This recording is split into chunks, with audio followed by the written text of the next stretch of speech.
Reports indicate that Moscow's troops have pushed into the Donetsk region days before Putin-Trump truce talks.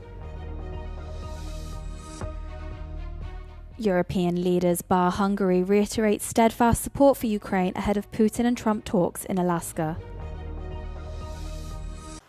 All eyes will be on Alaska this week when President Donald Trump and Russian leader Vladimir Putin meet in the largest U.S. state to see if a deal can be struck to produce peace in Ukraine. Although the exact location of their meeting in Alaska has not been released yet, many residents have expressed hopes that the U.S. West Coast state can play a historic role.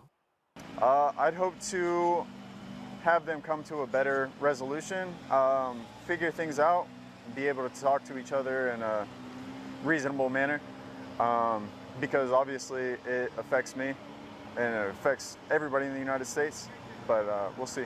Well, it'd be neat for both of these leaders to be communicating together to somehow work out this not having a war, because no one doesn't want to have a war.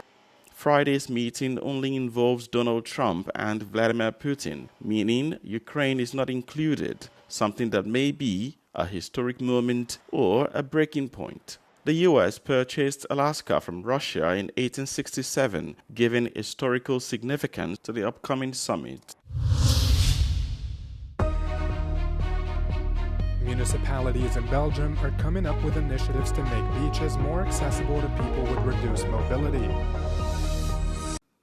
Russian forces have pushed into eastern Ukraine, reports suggest, days before US President Donald Trump and his Russian counterpart Vladimir Putin are set to meet. A map from Ukraine's open-source intelligence project called Deep State shows Moscow's troops pushing towards a highway in the Donetsk region. Russia has been trying to advance in this area for months, endangering a key Ukrainian logistics route. The US-based think tank, the Institute for the Study of War, said it would be premature to call the sudden push a breakthrough. However, it warned that Moscow's troops were likely to seek to push further in the area in the coming days. The development comes as Putin and Trump are set to meet in Alaska on Friday as Trump pushes for a ceasefire. Despite the truce talks, Ukraine's President Volodymyr Zelensky warned that Moscow was preparing the redeployment of troops and forces to launch a new offensive on Ukraine. The leaders of 26 European Union member states, all bar Hungary, rallied behind Ukraine ahead of talks between US President Donald Trump and his Russian counterpart on Friday. Trump is set to meet Putin in Alaska as part of US efforts for a ceasefire push. European leaders said they welcomed Trump's efforts, but highlighted that Ukraine's territorial borders should be respected in a ceasefire agreement. Let me remind you that at the same time, the EU is extremely active on all fronts to support Ukraine and put Ukraine in a position of strength. The only leader that refused to sign the agreement was Hungarian Prime Minister Viktor Orbán. Orbán said that he refused to sign the statement because European leaders were not invited to the meeting in Alaska. He called for them to initiate an EU-Russia summit instead to give Europe a seat at the negotiating table. Hungary has in the past rejected motions calling for joint European military or financial support for Kyiv. All eyes will be on the U.S. city of Alaska this week when U.S. President Donald Trump and Russian leader Vladimir Putin meet in the largest U.S. state to see if a deal can be struck to produce peace in Ukraine. Although the exact location of their meeting in Alaska has not been released yet, many residents have expressed hopes that the U.S. West Coast city can play a historic role. Being in Alaska, we're obviously the closest station to Russia, so if there's ever a dispute, then we'll be sent over. I'm an airborne scout, so that would be very possible, but we'll see what comes of it.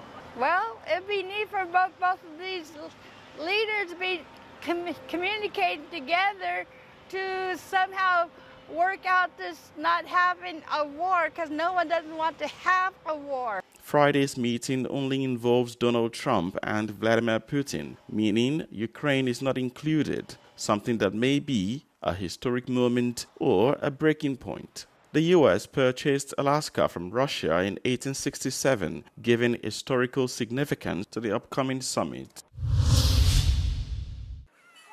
At least 100 Palestinians were killed and some 500 others were injured in the last 24 hours as Israel continues its attacks across Gaza.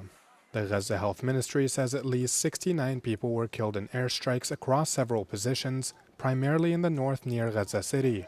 At least 31 others were killed en route to 8 collection points, with eyewitnesses saying Israeli troops opened fire on crowds of people.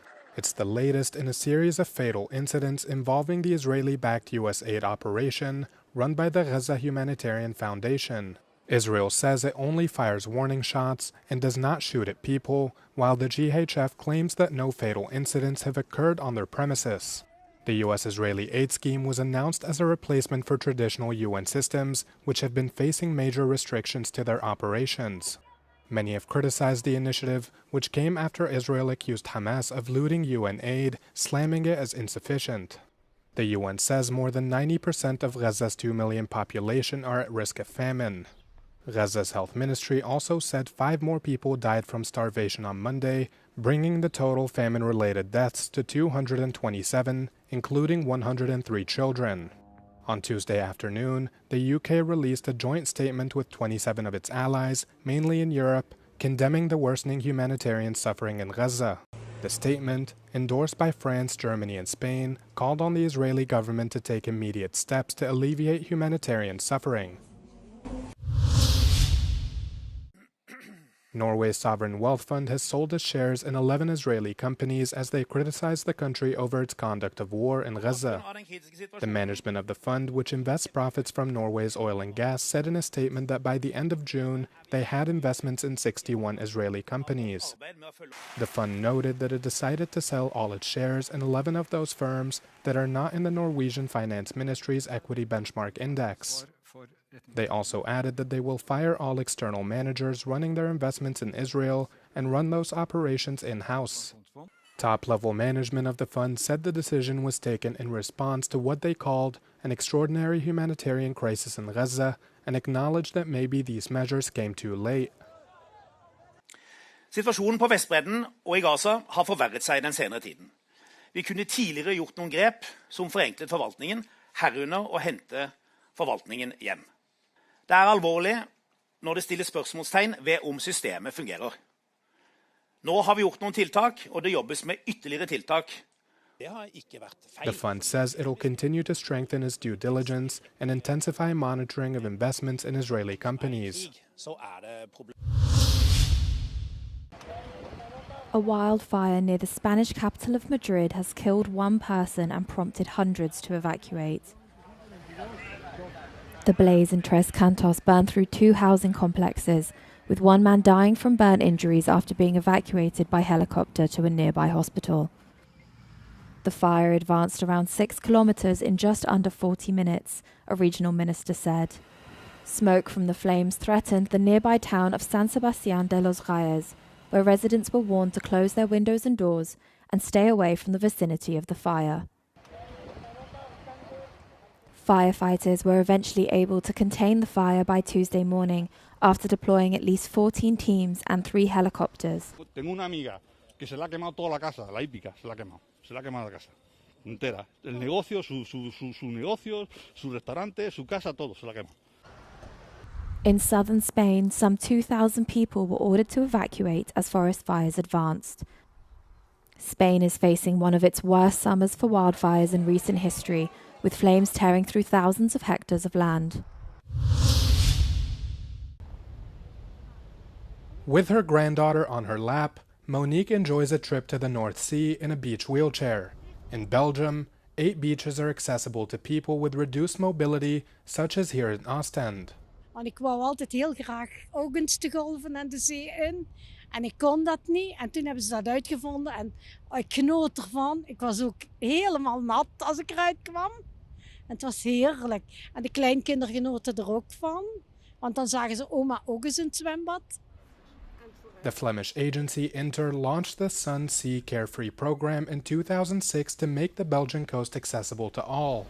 Its founder emphasizes two essential elements: providing adapted infrastructure and equipment, but also assistance.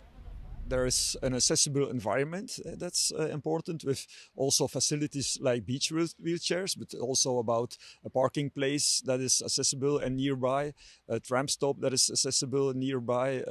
We have changing places, accessible toilets, showers, those things that everyone needs when they go to the beach. But the environment is important, but also the assistance. If necessary, assistants can push users into the sand and accompany them while they swim. We also go with the people that never been to the sea. Inside we go, the yellow thing is like a floating device, and then we assist them, and then we go with the waves a little bit, and it's really fun. This service, which is completely free for users, is mainly funded by the municipalities. Accessibility to the seaside is a public service for everyone and a tourist asset, according to the city councillor from Ostend.